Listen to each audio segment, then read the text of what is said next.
Hello, আসসালামু আলাইকুম। কেমন আছেন সবাই? আশা করি সবাই ভালো আছেন। আজ আমি রান্না করব গরুর কলিজা। এই জন্য আমি এখানে পরিমাণ মতো তেল নিয়ে পেঁয়াজ নিয়েছি। পেঁয়াজগুলো এখন আমি ভালোভাবে নাড়াচাড়ায় নিব। কিছুক্ষণ এগুলো ভালোভাবে নাড়াচাড়ায় নেওয়ার পর এখানে আমি দিব আদা বাটা, রসুন বাটা, জিরা বাটা। সবগুলো দেওয়ার পর এখানে আমি 2 চামচ লবণ দিব, 1.5 চামচ গুঁড়ামরিচ দিব এবং 1 চামচ হলুদ দেব। সবগুলো উপকরণ ভালোভাবে দেওয়ার পর কিছুক্ষণ এগুলো আমি নাড়াচাড়ায় নেব। কিছুক্ষণ ভালোভাবে নাড়াচাড়া নেওয়ার পর এখানে আমি দিব সাদা ফল, কালো ফল, দালচিনি এবং তেজপাতা। সবগুলো ভালোভাবে দেওয়ার পর আবার ভালোভাবে নাড়াচাড়া নেব। যারা আমার চ্যানেলে নতুন অবশ্যই চ্যানেলটি সাবস্ক্রাইব করে পাশে থাকবেন।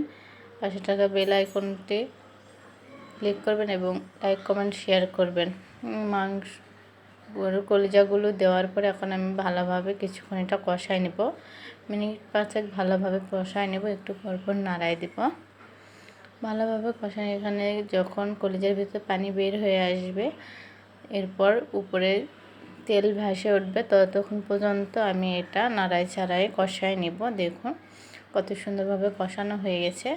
এখন আমি এখানে কিছু রসুন দিব, গোটা রসুন। আপনারা চাইলে দিতেও পারেন, আবার নাও দিতে পারেন। কিছুক্ষণ আমি আবার এগুলো ভালোভাবে নাড়াচাড়ায় নেব। এরপর আমি এখানে পরিমাণ মতো পানি দিব। 1 গ্লাস পরিমাণ পানি দিয়ে আমি এখন এটা ঢাকায় দিলাম। এরপর আমি আসলাম 10 মিনিট পর। আবার আমি এখন পেঁয়াজগুলো আওড়ায় নেব, ভালোভাবে নাড়াচাড়া করে নিই। এরপর আবার ঢাকায় দিলাম। দেওয়ার পর আবার আসলাম 10 মিনিট পর। এখানে আমি কিছু কাঁচামরিচ অ্যাড করলাম। এরপর আমি এখন এগুলো ভালোভাবে নাড়াচাড়ায় দিয়ে আবার ঢাকায় দিলাম। কিছুক্ষণ পর আবার দেখে আপনার নিচে যেন লাগায় না যায় সেভাবে নাড়াচাড়া দিতে হবে। এই তো আমার মাংস রান্না শেষ। আজকের ভিডিও এখানে। আল্লাহ হাফেজ।